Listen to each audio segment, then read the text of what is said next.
a few weeks ago, we came out with our new goal, which is to achieve 24/7 carbon-free energy, which is 24 hours a day, 7 days a week, for every single one of our data centers, for that to be powered by carbon-free energy. And so that is a very different goal than 100% renewable, and obviously requires a very different approach.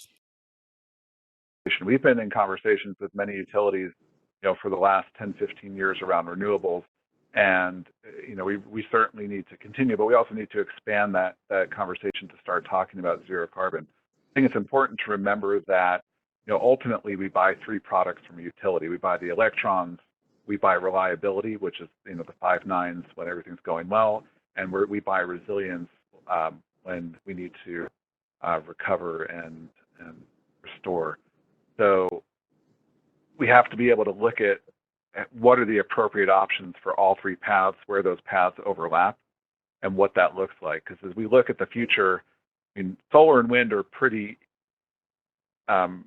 easy paths to look at, providing green electrons to the grid. But as we've talked about, and Caroline mentioned as well, those are intermittent.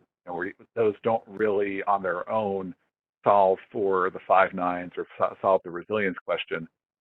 So, what are the technologies that are going to deliver the 5 nines? Caroline's mentioned nuclear. There's talk of hydrogen. There's expansion of hydro, carbon capture and sequestration. What are the technologies that really, keep the power on and help us manage all the green electrons from solar and wind and spread them out across the 24/7 of every day? We're a little unique. We've been 100% renewable energy goal. Now we're moving to a carbon-free energy goal, which is different.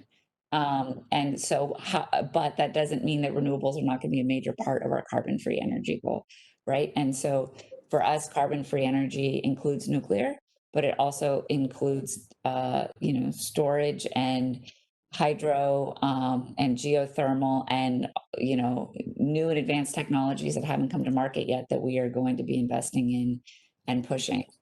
So it's a little bit of different than just what has sort of been the historical wind and solar. Moving beyond the green tariff, and moving to something that looks not just like a big solar procurement dump, but actually looks like stacking, energy efficiency, demand response, nuclear, hydro. I mean, electric vehicles, I think, have a huge role to play here. And then renewables, and actually piecing that together in a way that creates an entire block of power for the grid and utilizes what's already on the system. And so I think that that's what we're moving. What we don't want to do, and we've learned this lesson, and I think everyone in large procurement space has learned this lesson.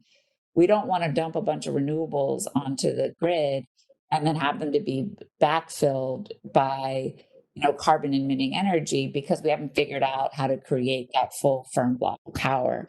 So that's what we're looking for. And so I think that looks like integrating programs and not isolating programs. And integrating technologies and not isolating them based on customer class.